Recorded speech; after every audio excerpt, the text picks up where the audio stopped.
MBBS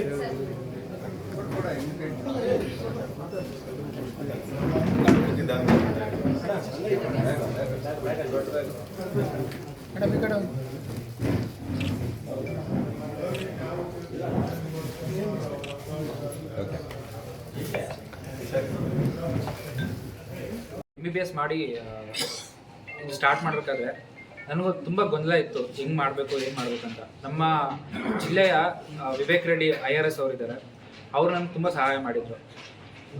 ನಾವು ಈ ಥರ ಏನೇ ಒಂದು ಕಾಂಪಿಟೇಟಿವ್ ಎಕ್ಸಾಮ್ಗೆ ಹೋಗ್ಬೇಕಂದ್ರೆ ಎಲ್ಲದಕ್ಕಿಂತ ಇಂಪಾರ್ಟೆಂಟ್ ಆಗೋದು ನಾವು ಹಾರ್ಡ್ ವರ್ಕು. ನಾವು ಎಷ್ಟು ಚೆನ್ನಾಗಿ ಎಷ್ಟು ಶ್ರದ್ಧೆಯಿಂದ ಓದ್ತೀವಿ ಅಂತ ಈ ಮೇಡಮ್ಗೂ ಗೊತ್ತಿರ್ತದ್ದು.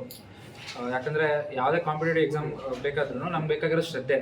ಇದು ಒಂದಿನ ಆಗೋ ಕೆಲಸ ಅಲ್ಲ, 2 ದಿನ ಆಗೋ ಕೆಲಸ ಅಲ್ಲ. ಮತ್ತು ಇದು ನಂದು 3ನೇ ಅಟೆಂಪ್ಟು. 2 ಅಟೆಂಪ್ಟಲ್ಲಿ ನಾನು ಫೇಲ್ ಆಗಿದ್ದೀನಿ. ಆ ಫೇಲ್ ಆದಾಗೂ ನಮ್ಮ ಫ್ಯಾಮಿಲಿಯವ್ರು ಸಪೋರ್ಟ್ ಮಾಡಿದರು. ಆ ಫೇಲ್ ಆದಾಗೂ ನನ್ನ ಕಾನ್ಫಿಡೆನ್ಸ್ ಯಾವತ್ತೂ ನಾನು ಕಳ್ಕೊಂಡಿರಲಿಲ್ಲ. ನಾನು 100% ಮಾಡ್ತೀನಿ ಅಂತಲೇ ಅಂದ್ಕೊಂಡು ಹೋಗಿದ್ದೆ. ಅದೇ ರೀತಿ ಮಾಡಿದ್ದೀನಿ. ಸೊ ಈ ಯುವಜನತೆಗೆ ನಾನು ಹೇಳೋಕ್ಕೆ ಇಷ್ಟಪಡ್ತೀನಿ ಅಂದರೆ, ನೀವು ಫೇಲ್ಯೂರ್ನ ಆ್ಯಕ್ಚುಲಿ ಎಲ್ಲ ಈ ದೊಡ್ಡ ಮುಖಂಡರು ಇರ್ತಾರೆ, ಅವ್ರಿಗೆ ಗೊತ್ತಿರುತ್ತೆ. ಲೈಫಲ್ಲಿ ಎಲ್ಲ ಲೆಸನ್ ಇದು ಸೇಮ್. ಫೇಲ್ಯೂರ್ ಎಲ್ಲರಿಗೂ ಕಾಮನ್. ನಾವು ಅದನ್ನು ದಾಟ್ಕೊಂಡು ಹೋದ್ರೇ ಸಕ್ಸಸ್ ಸಿಗುತ್ತೆ. ಒಂದು ಫೇಲ್ಯೂರ್ಗೆ ನಾವು ಏನನ್ನ ಕುತ್ಕೊಂಡ್ರೆ ಮುಗೀತು, ನಮ್ದು ಅಲ್ಲಿ ಮುಗಿಯುತ್ತೆ. ಬಟ್ ಫೇಲ್ಯೂರ್ ಯಾವತ್ತೂ ನಮ್ಮನ್ನು ಸ್ಟಾಪ್ ಮಾಡಬಾರ್ದು. ಅದು ಮುಗಿಸ್ಕೊಂಡು ನಾವು ಇನ್ನೂ ಕಷ್ಟ ಬಿದ್ದು ಓದಿದ್ರೆ ಖಂಡಿತ ದೇವರು ಎಲ್ಲರ ಆಶೀರ್ವಾದದಿಂದ ನಾವು ಮುಂದೆ ಬಂದೇ ಬರ್ತೀವಿ. ಅದನ್ನು ನಾನು ಹೇಳೋಕ್ಕೆ ಇಷ್ಟಪಡ್ತೀನಿ. ವಯಸ್ಸಾದ ಶಿಡ್ಲಘಟ್ಟದಲ್ಲೇ ಬೆಳೆದಿದ್ದು, ನಾನು ಹುಟ್ಟಿದ್ದು ಬೆಳೆದಿದ್ದೆಲ್ಲ ಶಿಡ್ಲಘಟ್ಟದಲ್ಲ. ಯಾವಾಗ ನಾನು ಈ ಊರು ಬಿಟ್ಟು ಬೇರೆ ಕಡೆ ಹೋದ್ವಿ, ಮತ್ತೆ ಚಿಂತಾಮಣಿಗೆ ಹೋದ್ವಿ, ನಾನು ಅಂದ್ಕೊಂಡೆ ಮೋಸ್ಟ್ಲಿ ಮುಗೀತು ನನ್ನ ಶಿಡ್ಲಘಟ್ಟ ಜೊತೆ ಸಂಬಂಧ ನನ್ನ ಮುಗೀತು, ನಾನು ಯಾವತ್ತೂ ಬರೋಕ್ಕಾಗಲ್ಲ ಅಂತ. ಇವಾಗ ಸರ್ ಕರೆಸಿ ಸನ್ಮಾನ ಮಾಡ್ತಾ ಇದ್ದು ಒಂಥರ ಖುಷಿ ಆಗ್ತದೆ. ಯಾಕಂದರೆ ನಾನು ಬೆಳೆದಿರೋ ಊರಿಗೆ ನನ್ನ ಕರೆಸಿ ಸನ್ಮಾನ ಮಾಡೋದು ಅದೊಂಥರ ಹೇಳೋಕ್ಕಾಗಲ್ಲ, ಆ ರೀತಿ ಸಂತೋಷ. ಅದಕ್ಕೋಸ್ಕರ ನಮ್ಮ ಶಾಸಕರಾದ ರವಿ ಸರ್ ಅವ್ರಿಗೆ ಮತ್ತು ಎಲ್ಲ ಶಿಡ್ಲಘಟ್ಟ ಜನತೆಗೆ ನನ್ನ ಧನ್ಯವಾದಗಳು ಹೇಳಕ್ಕೆ ಇಷ್ಟಪಡ್ತೀನಿ.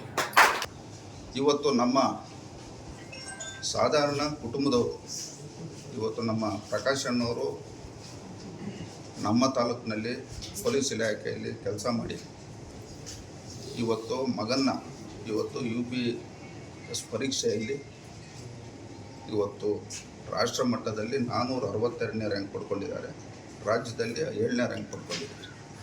ಈ ಒಂದು ಕೀರ್ತಿ ಎರಡೂ ಜಿಲ್ಲೆಗಳಿಗೆ ಸಲ್ಲಿಸ್ತಕ್ಕಂಥ ಒಂದು ಶಿಕ್ಷಣವನ್ನು ಅವರು ಪಡ್ಕೊಂಡು ನಮ್ಮ ಎರಡೂ ಜಿಲ್ಲೆಗಳಿಗೆ ಒಂದು ಕೀರ್ತಿಯನ್ನು ತಂದಿದ್ದಾರೆ. ಇವತ್ತು ನಮ್ಮ ಮುರುನ್ಗೌಡರು ನಮ್ಮ ತಾಲೂಕಿನಲ್ಲಿ 1ನೇ ತರಗತಿ 2ನೇ ತರಗತಿ ಸರಸ್ವತಿ ಕಾನ್ವೆಂಟಲ್ಲಿ ವಿದ್ಯಾಭ್ಯಾಸ ಮಾಡಿ, ಅದನಂತರ ಮಂಚೇನಹಳ್ಳಿಯಲ್ಲಿ 3ನೇ ತರಗತಿಯಿಂದ 8ನೇ ತರಗತಿವರೆಗೂ 7ನೇ ತರಗತಿವರೆಗೂ ಅಲ್ಲಿ ಶಿಕ್ಷಣ ಪಡ್ಕೊಂಡು, ಅದಾದಮೇಲೆ ಚಿಂತಾಮಣಿಯಲ್ಲಿ ರಾಯಲ್ ಪ್ರೌಢಶಾಲೆಯಲ್ಲಿ 8 ಮತ್ತು 9 10ನೇ ತರಗತಿ ಮುಗಿಸಿ, ಅದಾದಮೇಲೆ ಮೂಡುಬಿದಿರೆಯಲ್ಲಿ PUC ಮುಗಿಸಿ ಮಟ್ಟದ ಶಿಕ್ಷಣವನ್ನು ಪಡಿಬೇಕು.